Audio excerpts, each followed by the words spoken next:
Ano ba ang hugot ng pasasalamat? Kapag ang pagpapala hindi pa natin natatanggap at nagpapasalamat tayo, ang tawag yan ay pananampalataya. At kapag ang isang bagay ay natanggap na natin at tayo nagpasalamat, ang tawag dyan ay gratitude. Ngayon, kailangan maintindihan natin, hindi tayo nagpapasalamat dahil sa problema. Hindi tayo nagpapasalamat dahil may sakit tayo. Ang hirap nun. Lalo kung galit tayo, no? Ang hirap magpasalamat.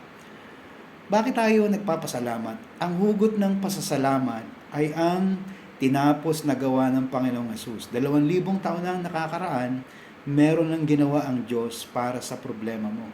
Siya'y namatay, nahirapan sa krus ng Kalbaryo para mapagaling tayo sa lahat ng sakit at karamdaman at mapalaya sa mga problema.